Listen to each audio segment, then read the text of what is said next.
Walang pang-down payment sa bahay, wala daw problema ayon sa isang Pinoy real estate broker dahil may mga legal na paraan kung paano makakabili ng bahay kung wala o kapos sa pang-down. Alamin ang mga paraan at ang iba pang taktika para mapalago ang inyong home investment. Narito ang report. Karaniwang problema ang down payment sa mga gustong bumili ng bahay sa Canada. Napapadali ang proseso kung may nakahanda ng pang-down ang home buyer. Pero papaano kung walang pang-down? Posible pa rin ba ang makabili ng bahay? Ayon sa veteranong real estate broker na si Peter Passion, kung walang pang-down, may mga paraan pa rin naman tulad ng RRSP loan mula sa bangko.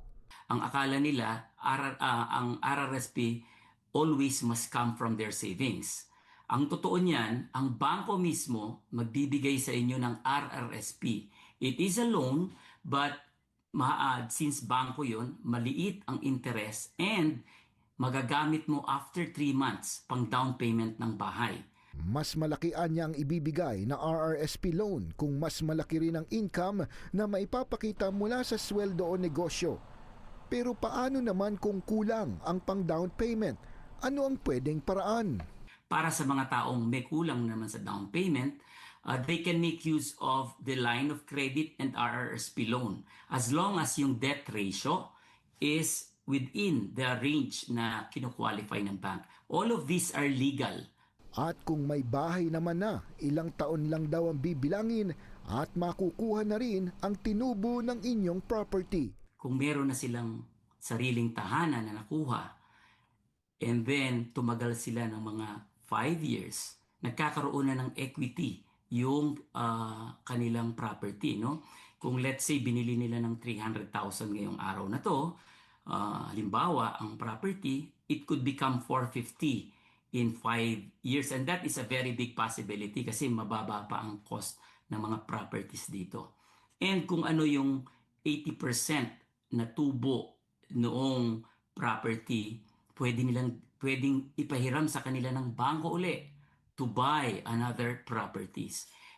Ang maganda pa niya, anuman ang tinubo sa bahay, hindi ito bubuwisan ng gobyerno. Because it is a primary residence. Hindi katulad sa ating Pilipinas na merong capital gains. Dito wala.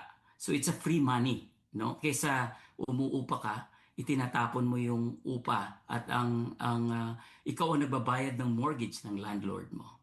Kaya mas maigi pa rin talaga niya ang bumili ng bahay kaysa sa umupa. I can see no negativity sa pagkuha ng property. Dahil ito ay magiging passes nila para sa early retirement. Marami akong mga kliyenteng on their 40s nagre-retire na because they have 5-6 properties. No? Meron ako mga 50s na nagre-retire na. No? Kaya kung balak bumili ng bahay, personal man o pang negosyo, mas makakabutian niya na kumonsulta sa mga real estate at mortgage broker na tunay na nakakaalam ng mga pasikot-sikot sa home ownership para masigurong hindi masasayang ang inyong mga investment dito sa Canada.